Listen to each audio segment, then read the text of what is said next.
नरसिंह घोटाला इस प्रदेश का सबसे बड़ा घोटाला है और ये सबसे गंभीर विषय है।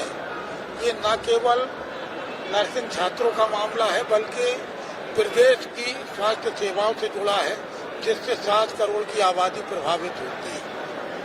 कोरोना काल में हमारी तैयारियों की पूरी कलई खुल गई थी। 64,000 पैरामेडिकल स्टाफ की कमी थी। बावजूद इसके कि हम व्यवस्था करें, आपदा में अवसर ढूंढा गया। 2019 से जिस प्रकार का घोटाला हुआ और 2021-22 में तो हद हो गई।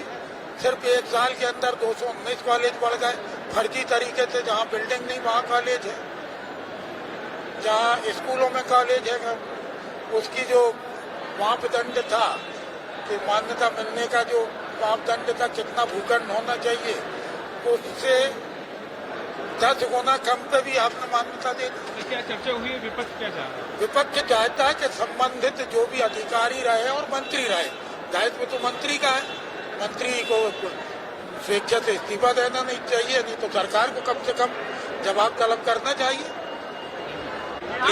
सदन में आज क्या कुछ चर्चा रही है? चर्चा अभी चल रही है और जैसा कि आप सब लोगों ने देखा भी होगा, छात्र हित में हम लोगों ने बात करी। इतनी महत्वपूर्ण चर्चा में स्वयं मुख्यमंत्री जी तो गायब। तो पहले तो यही दिखता है कि मुख्यमंत्री जी छात्रों के प्रति चिंतित नहीं है मध्य प्रदेश के। दूसरी बात ये आ जाए कि ये चर्चा मात्र पर ना सिमट जाए। इस चर्चा में जो दोषी हैं, तत्कालीन चिकित्सा शिक्षा मंत्री विश्वास सारंग जी, उनका इस्तीफा होना चाहिए। क्यों? क्योंकि वो जांच को प्रभावित करने की स्थिति में है वर्तमान में। अधिकारियों को हटाया जाना चाहिए। जो दोषी हैं उनके ऊपर कार्रवाई होनी चाहिए। जो छात्र अनसूटेबल कॉलेजेस में, उनको सूटेबल में सरकारी वे पे शिफ्ट करना चाहिए। ऐसी प्रमुख मांगे मैंने रखी है, आशा के साथ कि इसमें इन सब मांगों पर विचार करके निर्णय लिया जाएगा।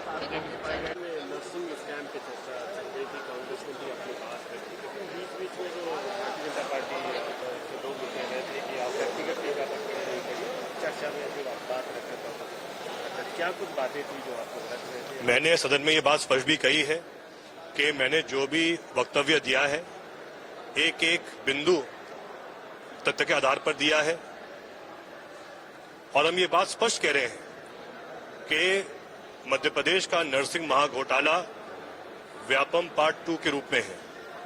इसमें सबसे पहले मैं आपको कहना चाहता हूं कि हमारे पास एक बैठक की जानकारी है, जब तत्कालीन मंत्री जो विभाग के थे विश्वास सारंग जी के ऑफिस का पत्र है, जहां जो उन्होंने बैठक ली थी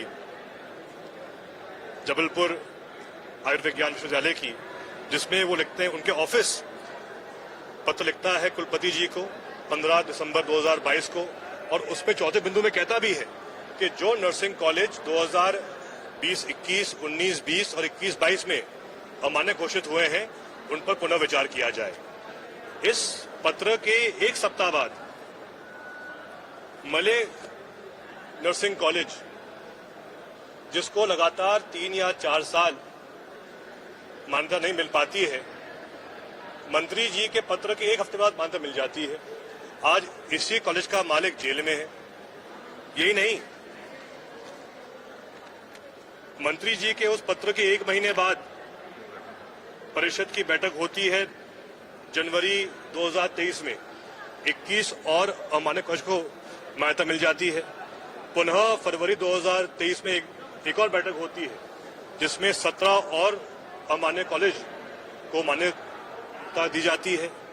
इस प्रकार से अकेले उन 2 महीनों में उस समय के तत्कालीन मंत्री विश्वास सारंग जी के पत्र के बाद 40 फर्जी कॉलेजों को मान्यता दी गई। आज वही कॉलेज जांच के घेरे में आ गए हैं, उन पर कार्रवाई की जा रही है। कुछ के मालिक तो ऑलरेडी जेल पहुंच गए हैं और हमारी इसीलिए मांग है कि जो हमने आज बात रखी है सदन के अंदर, जब माननीय वर्तमान मंत्री राजेश शुक्ला जी जब उनका वक्तव्य देंगे, तो हमें इस बात की जानकारी दें कि जो हमारे आरोप हैं, जो हमने घटनाक्रम पूरा सिद्ध किया है, और ये कोई जो हमने वक्तव्य दिया है, ये सब सरकारी दस्तावेज हमने प्रस्तुत किए हैं।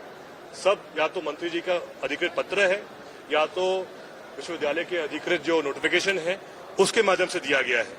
तो ये जो हमने आरोप लगाए हैं, इन आरोपों को के बारे में उत्तर क्या आता है वर्तमान मंत्री जी का, उसका हम इंतजार करेंगे। सर, अगर सदन से कार्रवाई नहीं मिलती है तो क्या सीबीआई, चूंकि सीबीआई भी जो जांच कर रही नर्सिंग घोटाले में, सीबीआई का जांच का विषय सिर्फ कॉलेज मान्यता कैसे दी गई, क्यों दिया गया, कौन लोग थे, तो क्या सीबीआई के पास ये हम जरूर इस बात को उठाएंगे, क्योंकि देखिए वर्तमान में क्योंकि सदन चल रहा है, सत्र चल रहा है, हम सब जो विधायक हैं, हमारा दायित्व है कि सबसे पहले हम जो तथ्य सामने आए हैं उन तथ्यों को सदन में सामने रखें। अध्यक्ष जी को हम जानकारी पूरी प्रस्तुत करें, वो हमने आज प्रस्तुत की है। अब जो उत्तर आएगा मंत्री जी का उसके बाद हम तय करेंगे। लेकिन जैसा आपने कहा, ये तो सही बात है, इसमें पूरा अभी तक जो कार्रवाई हुई, आप कल्पना कीजिए अभी तक किन पर कार्रवाई हुई है। सबसे पहले शायद पूरे देश के इतिहास में पहली बार ऐसा हुआ है कि सीबीआई का एंटी करप्शन ब्रांच के ही अफसर करप्ट पाए गए, 2 लोग इसमें गिरफ्तार किए गए। उसके बाद जो राजस्व अधिकारी शासन के द्वारा नियुक्त किए गए थे, जिनकी जिम्मेदारी थी कि कॉलेज के ग्राउंड पर जाकर मौके पर सत्यापन करें, वो भी दोषी पाए गए हैं, उनको नोटिस दिया गया है। लगभग 10 से 12 कॉलेज संचालक ऑलरेडी जेल में हैं। लेकिन वो कौन लोग हैं जिन्होंने रिश्वत दी? लेकिन जिन्हें रिश्वत ली वो तो अब भी बड़े बड़े पदों पे हैं। जिस कुलपति ने वो मान्यता दी है वो भी आज अपने पद पर बैठे हैं। जिस मंत्री ने कुलपति के साथ बैठक करके ये आदेश दिए कि उन अमान्य कॉलेज पर पुनः विचार किया जाए, और जो वो मान्य भी हो गए, उन पर अभी तक कोई कार्रवाई नहीं की गई है। तो हम तो एक एक बिंदु की तथ्यात्मक जानकारी दे रहे हैं, और इसलिए हमारी मांग रहेगी कि इस पर गंभीरता से विचार किया जाए, जांच की जाए, क्योंकि इसमें सीधे तार जुड़े हुए हैं मंत्री जी तक। अगर आप ये वीडियो YouTube पर देख रहे हैं तो हमारे चैनल को सब्सक्राइब करें और बेल आइकन को दबाना ना भूलें। अगर आप Facebook पर ये वीडियो देख रहे हैं तो हमारे पेज को लाइक करें।